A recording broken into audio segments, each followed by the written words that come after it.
Muy buenos días, que el Señor me los bendiga. Es una gran bendición para mí poder estar con ustedes, poder verles. Les he predicado muchas veces, pero nunca de frente. Entonces es una gran bendición tenerles aquí presente y yo estar con ustedes.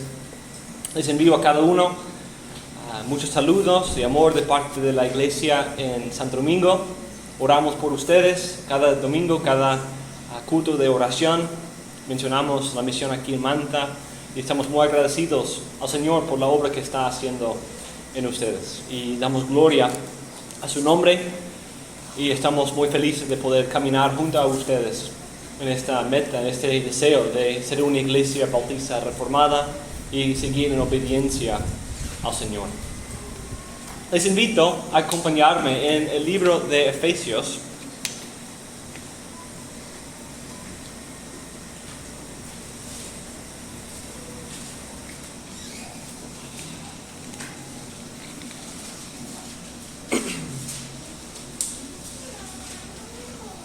Efesios capítulo 4.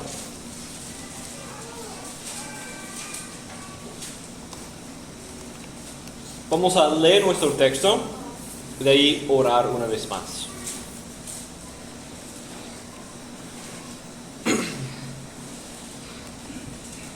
Empezando en versículo 1. Efesios 4, versículo 1.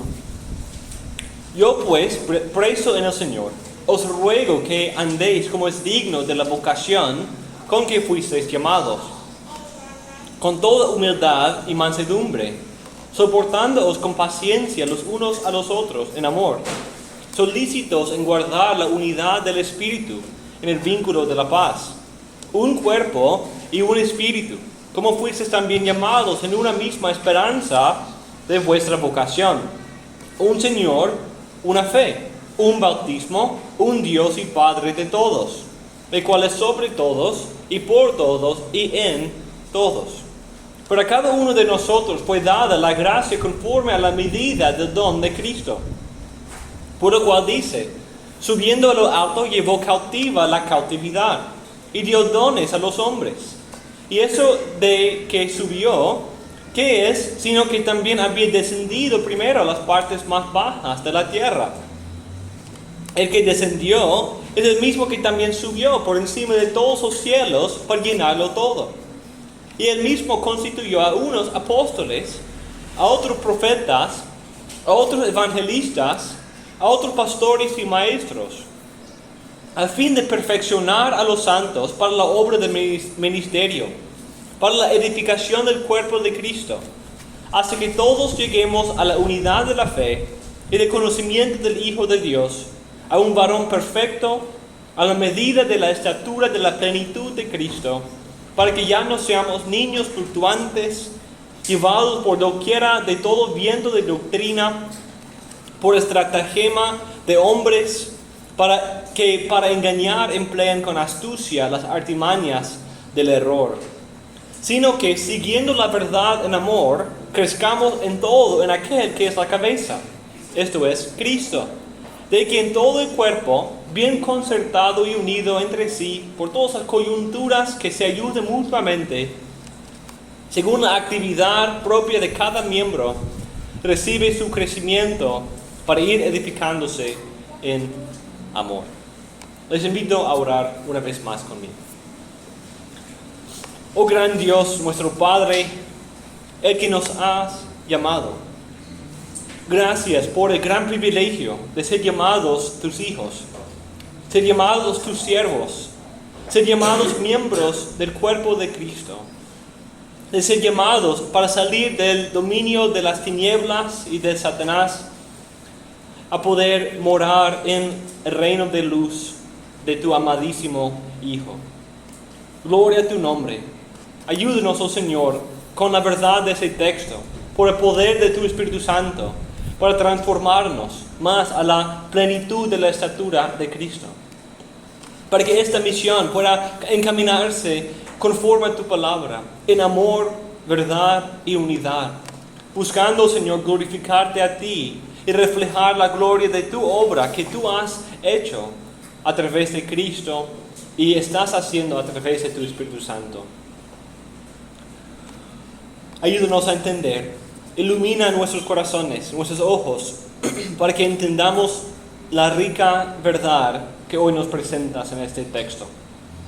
En el nombre de Cristo Jesús oramos. Amén y amén. ¿Cuál es su vocación?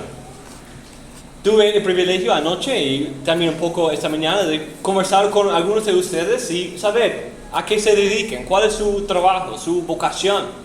Y algunos son mecánicos, algunos vendedores, algunos de quizás varias otras clases de vocación, de trabajo. Y eso es muy importante, porque todos tenemos ciertas oportunidades, dones específicos o entrenamiento específico que nos ayuda a poder llevar a cabo cierto servicio para nuestra comunidad. Cada comunidad necesita médicos, necesita maestros, necesita vendedores, necesita granjeros y campesinos y necesita de toda clase de vocación. Y de una manera parecida es la vida en la iglesia. Y de hecho, en la iglesia nosotros hemos recibido una vocación, a ser miembros del cuerpo de Cristo. Y esta es una de las vocaciones más altas, más sublimes, más gloriosas que nosotros podemos gozarnos y jactarnos en este mundo. Ser llamado presidente o médico o alguna otra vocación terrenal alta y sublime y reconocida no puede compararse con la gloria de ser llamado un miembro del cuerpo de Cristo. Ser llamados sus hijos y sus siervos para su gloria y el bien de su pueblo. Pero cada miembro de esta misión, encaminándose a ser una iglesia local, debe tener esa perspectiva de la gloria de la iglesia local, la gloria de lo que Cristo está haciendo a través de su cuerpo y cuál es nuestro rol ahí en ese cuerpo. Y quiero ayudarles a entender esa realidad tan preciosa y que el Señor nos ayude a aplicarlo en nuestro amor mutuo, en una actitud de humildad y de cuidado mutuo, los unos para con los otros. Y vamos a ver esto en 5 puntos. Es un texto largo y hay muchísimo que podemos ver en este texto.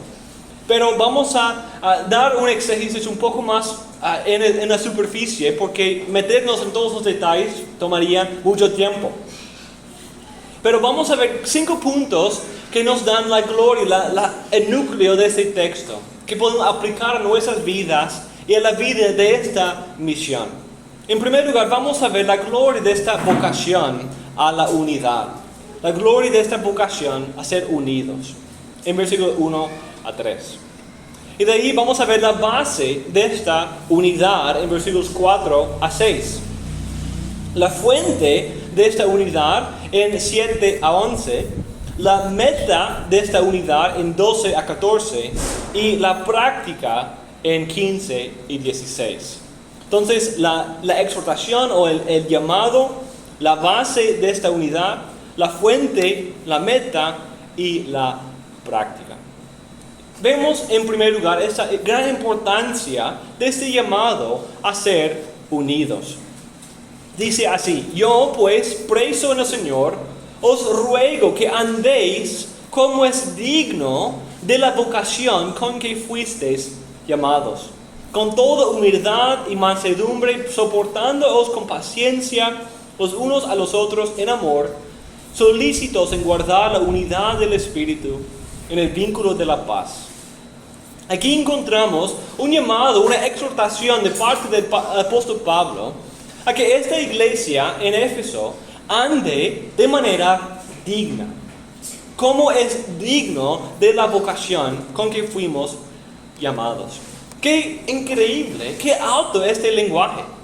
Nosotros muchas veces pensamos de nosotros como nosotros somos pecadores y nosotros no merecemos nada, no somos dignos de nada. Y en un sentido es cierto, porque debido a nuestro pecado, aquello de que somos dignos es el juicio de Dios. Pero en vez de ser juzgados, Él en su gracia nos ha concedido ese gran favor, ese gran privilegio de ser llamados miembros de su cuerpo, ciudadanos de su reino, hijos suyos, salvados por Él. ¡Qué vocación tan alta! ¡Qué vocación tan gloriosa de ser de Dios! Y Él ser nuestro Dios. Y es a esta vocación tan sublime, tan alta, tan gloriosa, que Pablo nos llama a andar de manera digna, de manera apropiada, de manera que tiene sentido, cuadra nuestra vida, nuestro caminar con la vocación que nosotros tenemos. Entonces, para hacer eso, necesitamos entender la gloria de esa vocación. ¿Cómo se ve una vida digna de esta vocación? Pensemos en una ilustración. Si nosotros recibiéramos la visita del presidente de nuestro país y él viniera en una tricicleta de niñas, en una de esas bicicletas que tiene 3 ruedas de niñas, qué chistoso sería, qué vergüenza sería para una nación sentir que así anda su presidente en algo así. ¿Por qué? Porque no es digno de su vocación. Él merece una serie de carros negros y oscuros y blindados con seguridad, porque tiene un oficio importante, tiene una vocación alta y tiene que andar de manera digna. O si él saliera de esa tricicleta con una camiseta, playera, en cortos, listo para dar su discurso, sería un poco chistoso, nos chocaría porque no es digno de su oficio, no es digno de la importancia que él tiene. Y nuestra vocación no es meramente en esas cosas externas. Entonces no estoy hablando de la manera de vestirnos o el carro que manejamos, sino estoy hablando de nuestra conducta, de nuestra santidad, de nuestro amor mutuo. Son esas cosas que determinan si estamos andando de manera digna de esta vocación o no. Y cuando llegamos a esta declaración de Pablo, debemos entender un poco acerca de esta carta. El apóstol Pablo tiene la costumbre en sus cartas de dividirlas en 2 partes. La primera parte normalmente trata de la doctrina, de lo que Cristo ha hecho, del evangelio, de la verdad, los indicativos, lo que afirma acerca de Dios, acerca de nosotros, acerca de la salvación, acerca de la Biblia y muchas otras cosas, dependiendo del contexto del libro. Y de ahí la segunda parte del libro habla de cómo vivir esa verdad, cómo aplicar esa verdad. Y aquí encontramos justo la transición entre esas 2 cosas. Aquí dice, yo pues, preso en el Señor, haciendo una conexión con todo lo que había dicho. Capítulos 1 a 3 son esa declaración, esa es la verdad, eso es lo que Cristo ha hecho por nosotros, eso es lo que somos en Cristo. Y ahora dice, ahora andéis de manera digna de esa vocación, andéis de manera digna. Entonces este plan, esta vocación que nosotros hemos recibido, conforme a la primera parte del libro, es en primer lugar el plan eterno de Dios. El plan eterno de Dios es lo que estamos experimentando. Lo que nosotros somos partícipes de ese plan gloriosísimo de Dios el Padre. Vemos eso en versículos 7 a 10 del capítulo 1. 1, 7 a 10. En Cristo tenemos redención por su sangre, el perdón de pecados según las riquezas de su gracia, que hizo sobreabundar para con nosotros en toda sabiduría e inteligencia, dándonos a conocer el misterio de su voluntad, según su beneplácito, el cual se había propuesto en sí mismo de reunir todas las cosas en Cristo, en la dispensación del cumplimiento de los tiempos, así las que están en los cielos como las que están en la tierra. Qué glorioso pensar de que Dios, el Padre, antes de la fundación del mundo, en sí mismo ha propuesto este plan de reunir todas las cosas, tanto las cosas que están en los cielos como las cosas que están en la tierra, en Cristo, para la alabanza de su gloria y de su gracia. El Padre tiene este plan de unir cosas conflictivas, cosas que están en conflicto, que están en contra el uno del otro. reconciliarlos en Cristo, unirlos en Cristo. Y es a ese texto que Pablo hace referencia luego en nuestro versículo, cuando dice: el que descendió es el mismo que también subió por encima de todos los cielos para llenarlo todo. Cristo es exaltado por el Padre para ser el centro de todo, para ser el punto de conexión de todo, para ser el quien recibe la gloria de todo. Y nosotros somos miembros de su cuerpo. La iglesia, cuando las personas, como describimos anoche, las personas son unidas con Dios, porque Cristo ha muerto por sus pecados y los ha resucitado para andar en novedad de vida en la presencia del Señor.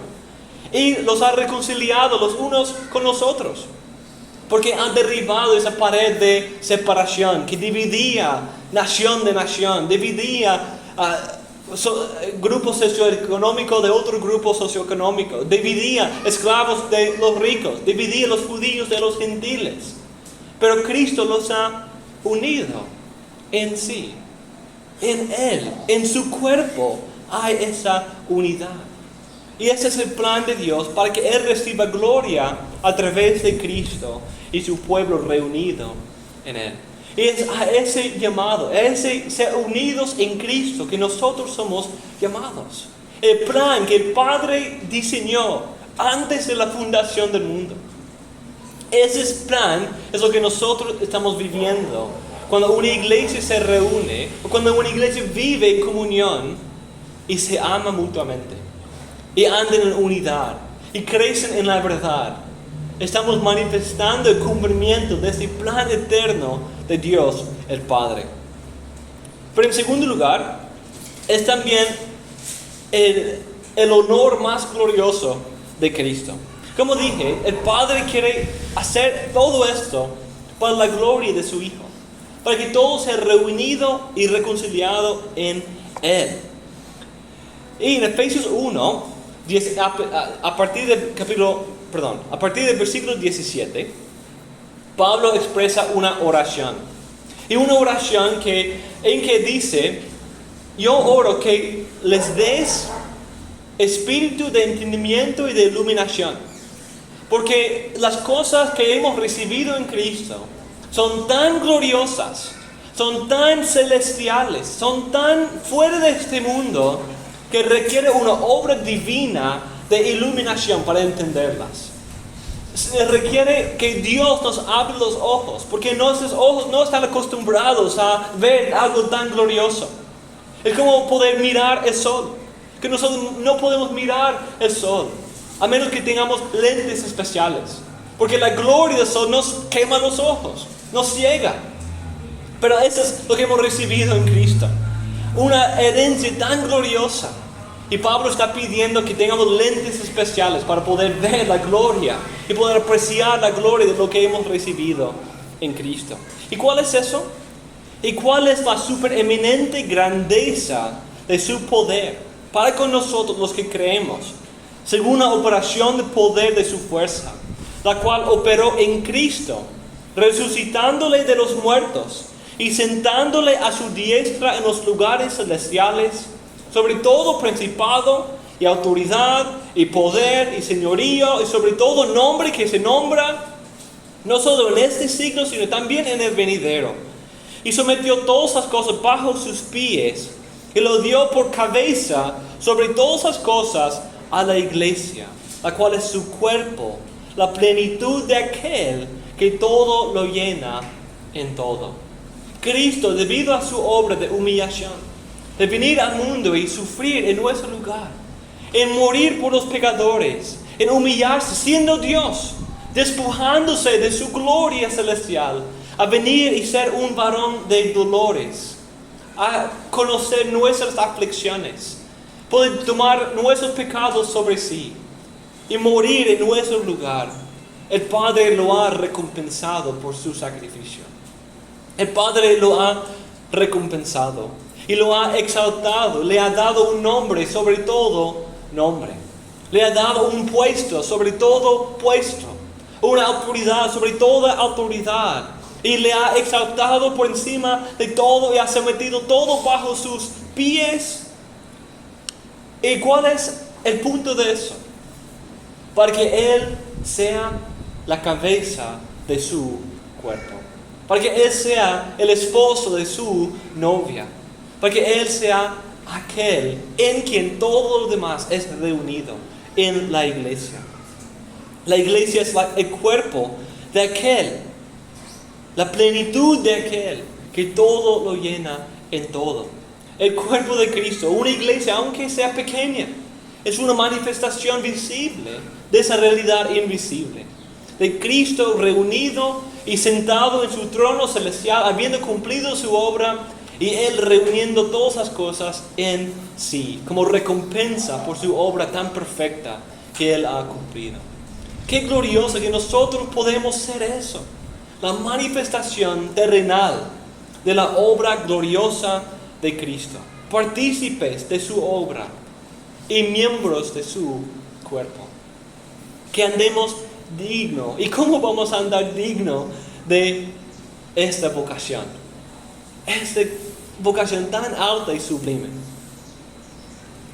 Pero en tercer lugar, vemos que esta vocación es el plan eterno del Padre, es la obra que Cristo ha cumplido y su recompensa por su obra en la cruz, y también es la obra del Espíritu Santo. Es el Espíritu Santo quien nos une, es el Espíritu Santo quien obra en nosotros para que seamos un cuerpo con miembros diversos, pero todos unidos entre sí. Es el Espíritu Santo quien nos llena de la presencia divina.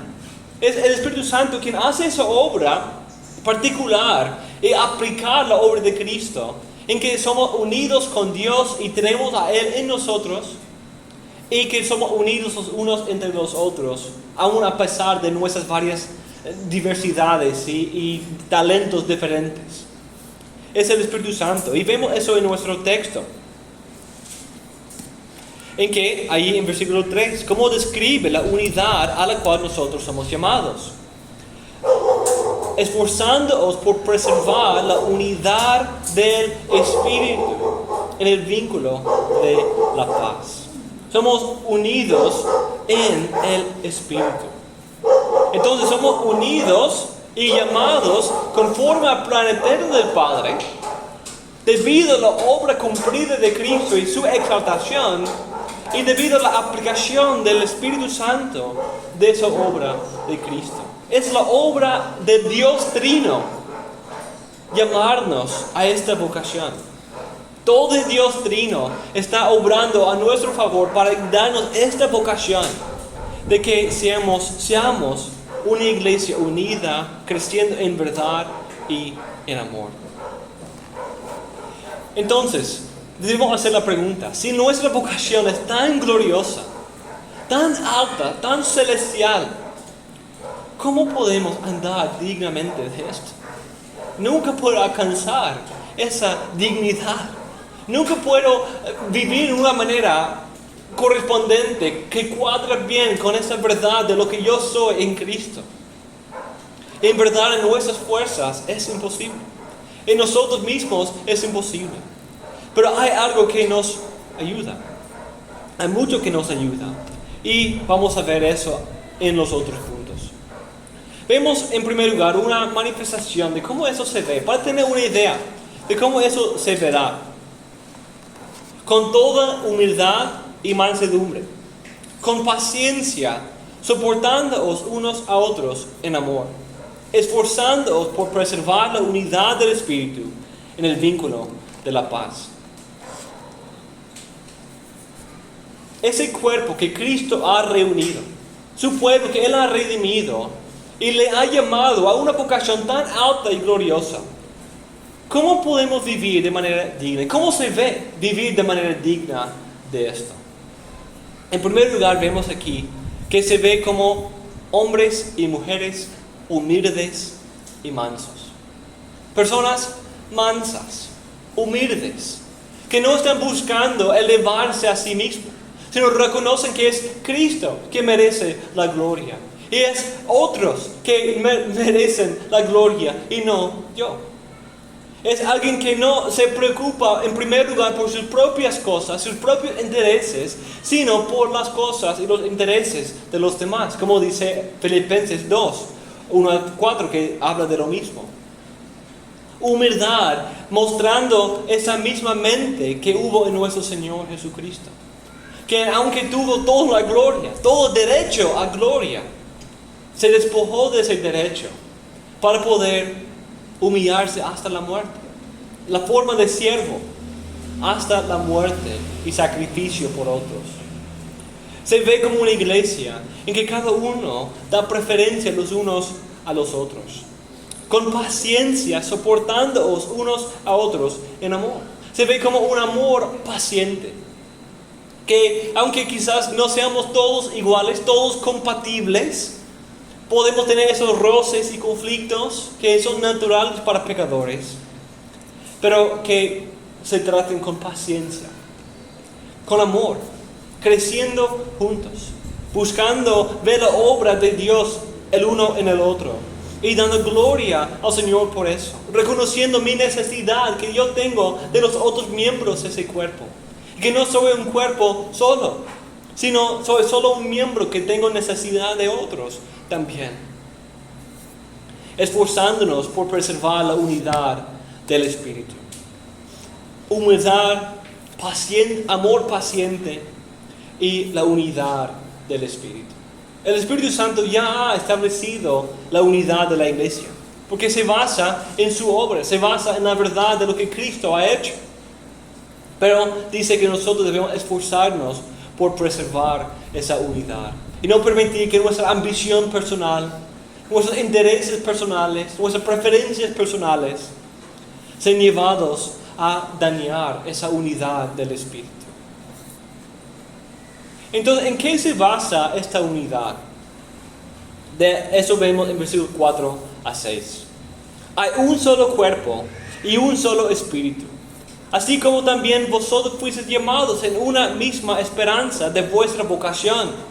Un solo Señor, una sola fe, un solo bautismo, un solo Dios y Padre de todos, que está sobre todos, por todos y en todos.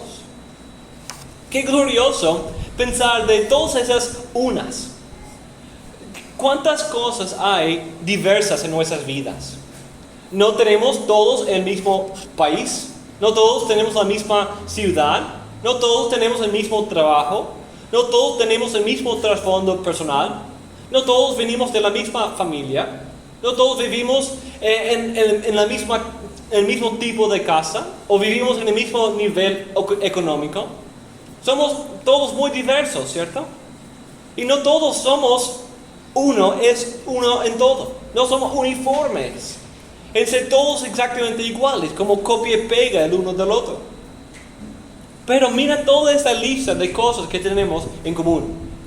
Somos un solo cuerpo, el cuerpo de Cristo. Tenemos un solo Espíritu. Somos llamados con la misma vocación y la misma esperanza de nuestra vocación.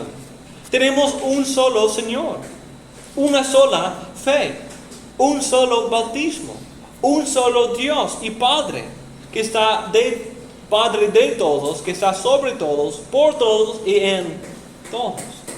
Qué increíble pensar de todas esas cosas fundamentales que nosotros tenemos en común. Aunque hablando entre yo y ustedes, somos de países diferentes. Y español no es mi idioma nativo. Y hay muchas otras cosas que nos distinguen. Pero nosotros somos del mismo cuerpo de Cristo. Tenemos en nosotros al mismo Espíritu Santo. Somos llamados y estamos esperando la misma herencia celestial, en la presencia del mismo Señor, confesando la misma fe, habiendo sido bautizados con el mismo bautismo, en el nombre del Padre, el Hijo y el Espíritu Santo, y siendo hijos del mismo Padre. ¡Qué glorioso! ¡Qué gloriosa esta unidad! Que nosotros creemos lo mismo. Tenemos esa misma fe en común. Pero al mismo tiempo, no solamente son cosas mentales, de verdades que podemos confesar en común. Cuando dice una sola fe, no es meramente tener todos el mismo documento de la confesión de fe en la mano, sino es todos hemos sido transformados por esa verdad. Todos hemos sido transformados por esa obra del Espíritu, por esa obra del Señor y el Dios nuestro Padre. Todos estamos queriendo crecer en esa verdad. Todos reconocemos que aunque confesamos esa gran verdad y tenemos esa gran vocación, caemos muchas veces y fallamos en andar dignamente de ello. Entonces necesitamos de la ayuda de otros hermanos. Necesitamos continuamente de esa gracia del Señor. Todos tenemos tanto en común. La iglesia no es unida meramente porque todos tienen el mismo predicador favorito. No se une porque todos incluso viven en la misma ciudad. No se une porque todos tienen el mismo equipo favorito de fútbol. No son esas cosas externas que nos unen, sino lo que nos une, lo que es la base de nuestra unidad, es nuestro Dios trino. La obra que Él ha hecho en cada uno de nosotros y la fe que todos en común confesamos. Nosotros servimos al mismo Dios trino, Espíritu, Señor y Padre aquí. Confesamos la misma fe. Profesamos la misma fe a través del bautismo. Y tenemos la misma esperanza. Son esas cosas que son la base de nuestra unidad. Si tratamos de construir una casa sobre una base diferente, un fundamento diferente, que esto va a caer. Si esta iglesia que estamos plantando sea en base de la unidad alrededor de un hombre, alrededor de alguna historia vivida en común, alrededor de solo vivir aquí cerca, no es suficiente. Pero es esta la base de nuestra unidad, lo que Cristo ha hecho en nosotros. Ha tenido una manifestación un poco diferente, pero el Señor me ha llamado. El Señor ha llamado también a mis hermanos. Y queremos andar como el cuerpo del Señor que somos, unidos por el Espíritu. Tenemos una base firme para nuestra unidad. Cada misión que empieza tiene mucha esperanza. No por los hombres, sino por la obra que Cristo ha hecho en unir esos pecadores entre sí por la obra de su Espíritu Santo. Consideremos en tercer lugar la fuente de esta unidad. ¿Cómo es que todos llegamos a disfrutar de esas cosas en común? De servir al mismo Señor, tener la misma esperanza de nuestra vocación, ser llenados del mismo Espíritu, participar en el mismo cuerpo, confesar la misma fe y tener el mismo Padre. ¿Cómo sucede? Pues sucede en base de la obra de nuestro Señor Jesucristo. El punto central en quien todo es unido es Cristo, la cabeza. Como era el plan, ¿cierto? El plan del Padre antes de la fundación del mundo, ¿qué fue? Unir todas las cosas en Cristo. Es Él, su obra, que Él lo ha hecho posible. Unir hombres y mujeres de tantos lugares diferentes en un solo cuerpo. Dice, a cada uno de nosotros nos ha concedido la gracia conforme a la medida del don de Cristo. Por tanto dice, cuando ascendió a lo alto, llevó cautiva una hueste de cautivos y dio dones a los hombres.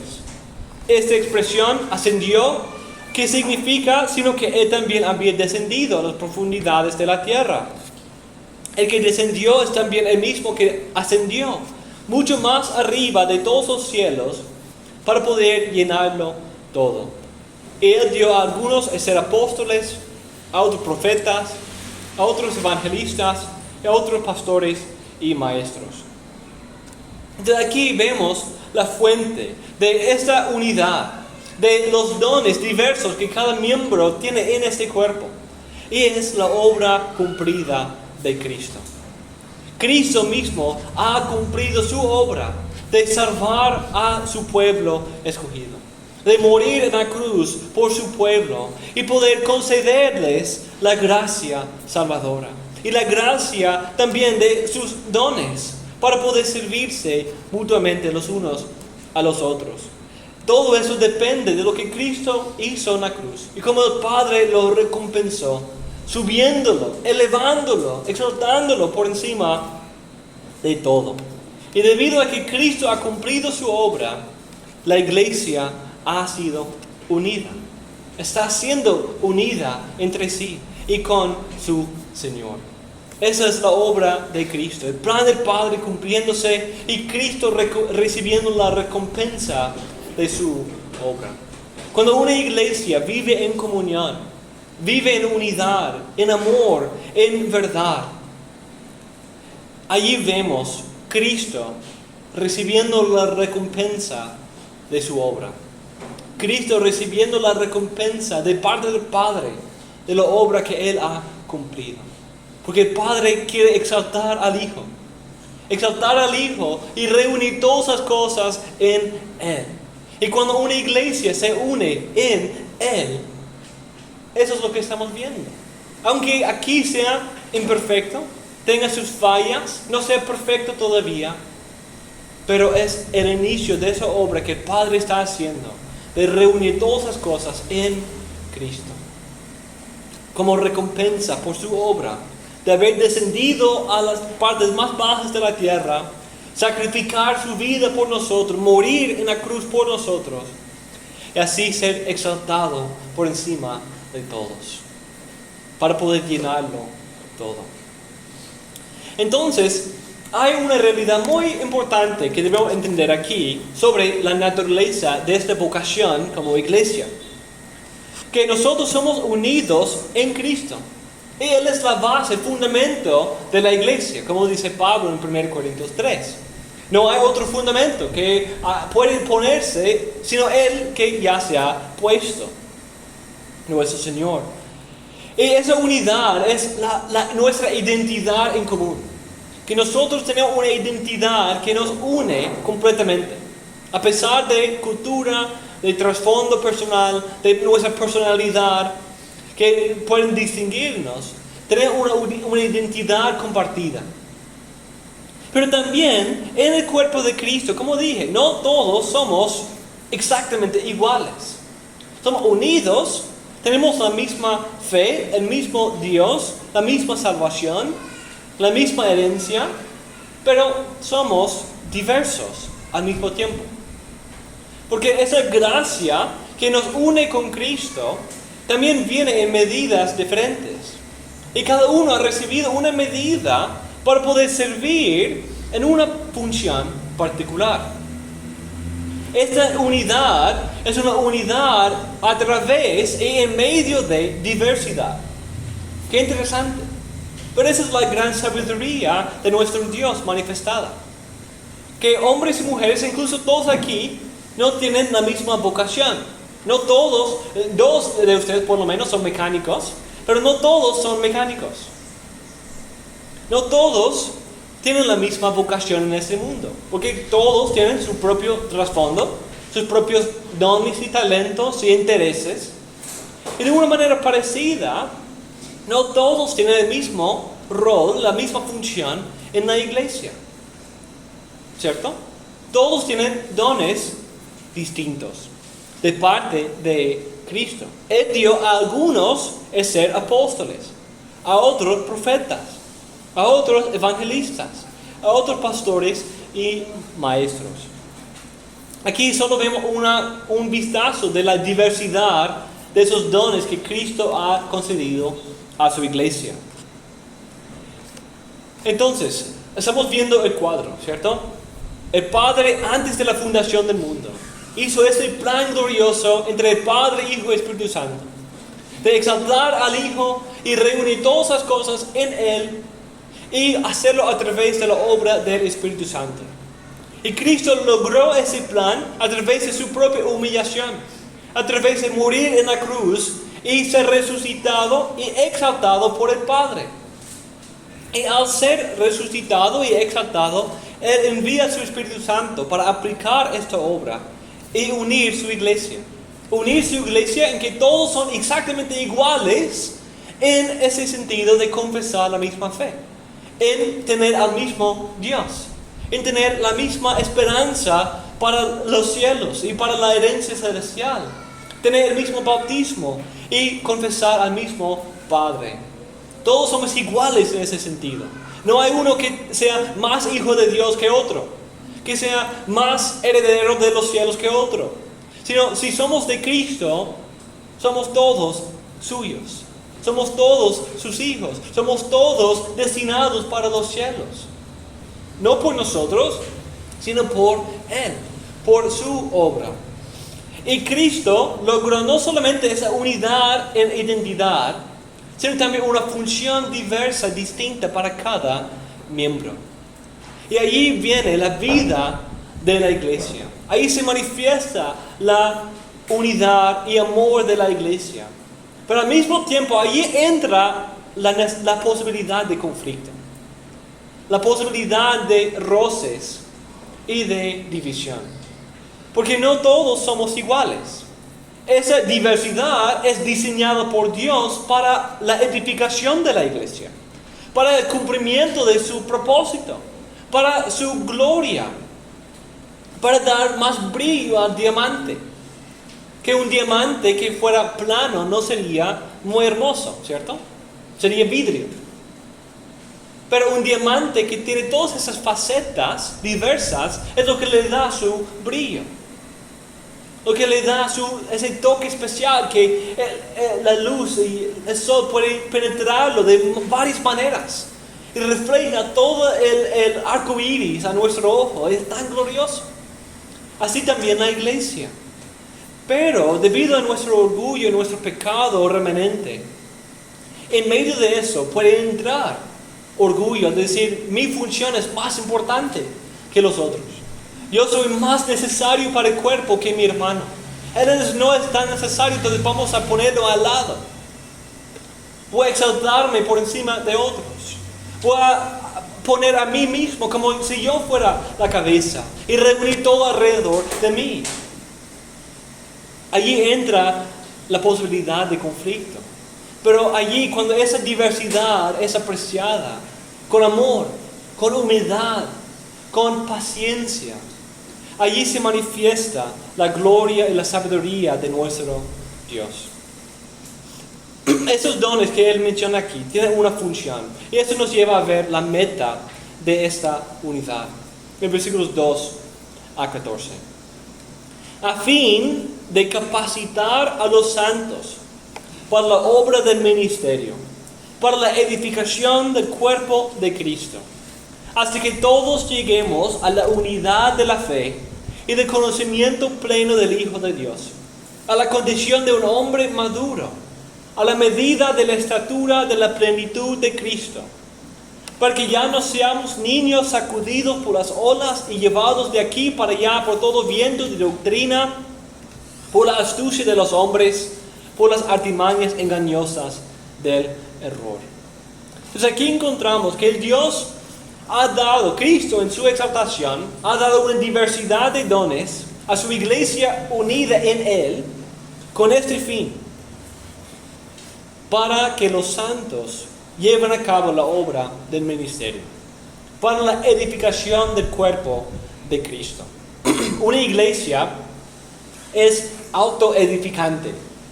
Es decir, la iglesia en toda su diversidad, en todos sus roles distintos, y cada uno cumpliendo su rol, puede crecer, puede edificarse los unos a los otros. Y por eso Cristo ha dado esos oficios que son oficios de enseñanza, de liderazgo. Apóstoles, profetas, evangelistas, pastores y maestros. Ellos tienen el propósito, nosotros como pastores tenemos el propósito de ayudarles a los miembros a poder cumplir su rol que Dios le ha dado, a poder capacitarle, a poder llevar a cabo la obra del ministerio. Muchas veces pensamos que la obra del ministerio es la obra que el pastor hace. Pero aquí vemos que es el pastor que capacita a los miembros, a los santos, a cumplir la obra del ministerio. Qué interesante. Que la obra del ministerio es algo que tenemos en común. Todos los miembros tenemos esta obra del ministerio, esta meta de edificar el cuerpo de Cristo, de guardar la unidad. Todos tenemos esa meta. Pero todos tenemos un rol, una función distinta en esa meta. Y el fin dice, hace que todos lleguemos a la unidad de la fe, del conocimiento pleno del Hijo de Dios, a la condición de un hombre maduro, a la medida de la estatura de la plenitud de Cristo. La meta es que todos podemos llegar a la unidad de la fe, al conocimiento pleno del Hijo de Dios. No todos estamos en el mismo lugar, no todos tenemos los mismos dones, no todos estamos en el mismo lugar teológico, no todos tenemos el mismo entendimiento, pero la meta es que yo pueda ayudar a otros a crecer, que otros pueden ayudarme a mí a crecer. Podemos ir mortificando el pecado juntos, podemos ir entendiendo mejor la palabra de Dios juntos. Podemos ir creciendo en nuestro entendimiento de la doctrina juntos, conociendo a nuestro Señor juntos. Y aquí tenemos la imagen de cómo nosotros estamos creando una estatua gigante de Cristo. Y la manera en que lo hacemos es edificarnos mutuamente, para que todos crezcamos en nuestra conformidad a la imagen de Cristo. Todos queremos llegar de la niñez a la madurez. Y sucede a través de un cuidado mutuo. Es un cuidado mutuo. A veces podemos pensar en la iglesia de esa carrera como si fuera una carrera de competencia en que yo tengo que ganarle a mi hermano. Solo si puedo conocer un poco más que los otros, me siento bien. Pero la meta de ese conocimiento que nosotros tenemos es ayudar a otros a crecer. Es que otros lleguen a mi lado y podamos crecer juntos, correr juntos y que todos lleguemos al final juntos. Esa es la imagen que tenemos aquí. No es que yo individualmente, por mí mismo, solo, llegue a la plenitud de Cristo, sino que todos juntos lleguemos a la plenitud de Cristo. La imagen de Cristo, su cuerpo, no es edificado con un solo cristiano. Es edificado con cristianos individuales, amándole a Él y usando sus dones para amar los unos a los otros, a crecer juntos. A la condición de un hombre maduro, a la medida de la estatura de la plenitud de Cristo. Y por el otro lado, usa la imagen de madurez aquí, pero vuelve a la niñez en versículo 14. Una razón negativa. Debemos unirnos, edificarnos, porque hay enemigos. Hay amenazas a esta diversidad, a esta unidad. Hay otros que no quieren ver la iglesia unida en verdad y en amor, que quieren ver la iglesia destruida. Entonces debemos guardarnos y crecer y edificarnos mutuamente para que ya no seamos niños sacudidos por las olas y llevados de aquí para allá por todo viento de doctrina, por la astucia de los hombres, por las artimañas engañosas del error. Hay enemigos a esta diversidad, a esta unidad en diversidad. Es por eso que Pablo dice, solícitos en guardar, esforzándoos por guardar la unidad del Espíritu en el vínculo de la paz. Es algo que requiere esfuerzo. Un día no va a requerir esfuerzo, porque vamos a ser libres de los enemigos, libres del pecado, libres del orgullo que nos lleva a exaltarnos por encima de los otros. Pero hoy en día hay enemigos. No podemos dormirnos todavía. No es el tiempo para reposo todavía. En este guardarnos a nosotros y los unos a los otros. Necesitamos exhortarnos mientras se llama hoy. Porque hay enemigos. Tanto los hombres como el maligno que busca destruir esta obra que da gloria a Cristo. Y debemos guardarnos los unos a los otros. Y finalmente, vemos la práctica, volvemos a donde empezamos. ¿Cómo se manifiesta esta unidad? Sino que hablando la verdad en amor, crezcamos en todos los aspectos en aquel que es la cabeza, es decir, Cristo. De quien todo el cuerpo, estando bien ajustado y unido por la cohesión que las coyunturas proveen, conforme al funcionamiento adecuado de cada miembro, produce el crecimiento del cuerpo para su propia edificación en amor. Aquí vemos algunas ideas muy importantes. En primer lugar, vemos una vida de verdad en amor. La unidad de la iglesia no se preserva simplemente con la verdad. Porque como dije, no es simplemente tener la verdad escrita que nos une, sino es la verdad que nos haya transformado. Y cuando la verdad nos transforma, también nos llena de amor los unos por los otros. Porque la verdad consiste en cómo el Padre nos ha amado. Como Dios nos ha amado antes de la fundación del mundo. Y envió a su Hijo a salvarnos y a hacernos sus hijos. Entonces debe manifestarse en nosotros en una verdad en amor. Hablándonos la verdad en amor. Animándonos con la verdad de Cristo. Exhortándonos para que lleguemos a ese conocimiento pleno del Hijo de Dios. Pero en amor, para asegurar que todos podamos crecer. No guardándonos la verdad como si fuera un tesoro propio para simplemente ser mejores que otros, sino recibiendo y poder dar a los demás. Sabiendo que todo lo que tenemos es del Señor para ser administrado para el bien de su pueblo. La verdad en amor. Creciendo en todos los aspectos, en aquel que es la cabeza. Es decir, que somos miembros distintos. Pero la meta es que todo miembro pueda crecer en una manera proporcional. Porque pensemos de los niños. No crecen de manera desproporcional normalmente. Sus brazos se extienden a la misma vez que sus piernas se están extendiendo. Su cabeza crece a la misma medida que sus otros miembros van creciendo. Y si no fuera así, hay un problema, ¿cierto? Hay algo que no está bien. Si un brazo empieza a achicarse y no crecer, hay un problema. Y así es también con la iglesia. Cuando hay solo algunos miembros creciendo, guardando todo para sí, y otros que están menguándose, están sufriendo, hay un problema. Porque en la vida de la iglesia hay aquellos que se amen por llorar con los que lloran, con regocijarse con los que se regocijan, compartiendo la verdad que hemos recibido en amor, sirviéndonos en amor, usando los dones que hemos recibido para la edificación mutua. Y eso es la última parte que vemos aquí. Conforme al funcionamiento adecuado de cada miembro, produce el crecimiento del cuerpo para su propia edificación en amor. Cada uno de ustedes tiene un rol en esta misión y en esta iglesia futura. Cada miembro tiene una función, tiene un rol, no designado por el pastor, no designado por alguien más, sino por Cristo mismo.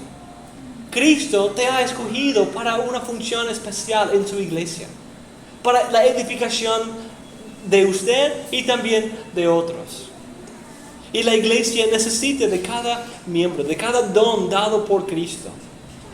Entonces, tengamos esta perspectiva de la gloria de lo que estamos experimentando y de la responsabilidad que eso trae, de poder andar de manera digna, en la verdad, confesando la verdad, creciendo en verdad, en conocimiento, pero también manifestando la verdad en nuestro amor y servicio mutuo, como así también se manifestó en la vida de nuestro Señor, quien tuvo esa mente de humildad, de servicio y de sacrificio. Y que eso también sea lo que se manifieste en nuestras vidas, siendo pacientes los unos para con los otros, y conforme al don que el Señor nos ha dado, buscando servir para que la iglesia sea edificada, para que todo el cuerpo sea edificado. ¿Por qué? Para que Cristo, nuestra cabeza, reciba la gloria que Él merece, para que Él reciba la recompensa por la obra que Él ha cumplido, del cual nosotros todos somos partícipes, la cual todos confesamos y la cual queremos proclamar al mundo para que otros también se unan a nosotros y participen de esta vocación tan preciosa. Es un llamado alto, sublime, del cual no somos dignos, pero con la gracia del Señor, con el amor del Señor a través de nuestros hermanos, con el arrepentimiento y la fuerza que el Espíritu Santo da, podemos ir creciendo más y más en esta imagen de Cristo. No es algo toda la vez, no es incluso en la celebración de la formalización de los miembros que sucede, sino esto es algo que dura el resto de nuestras vidas.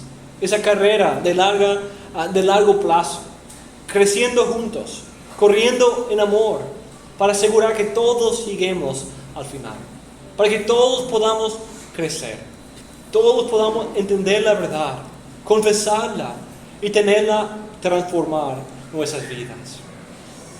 Les invito a orar conmigo y pedir que el Señor nos ayude aquí en esta misión a poder llevar a cabo esta imagen tan preciosa y cumplir ese plan glorioso de Dios Trino.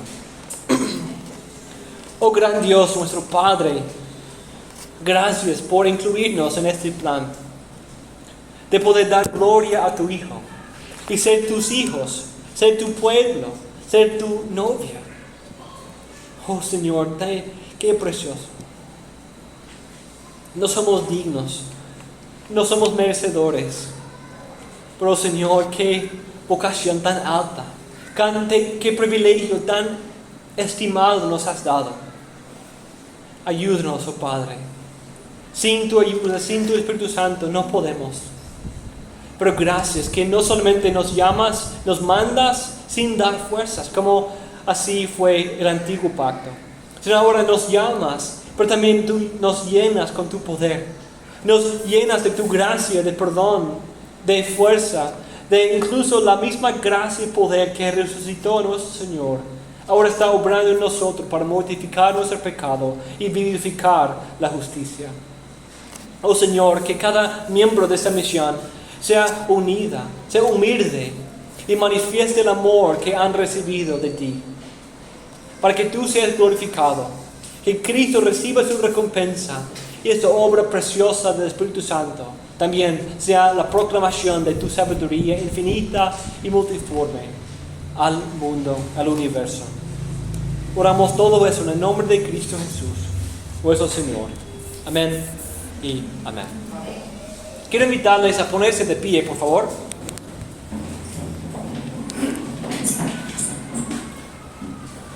Vamos a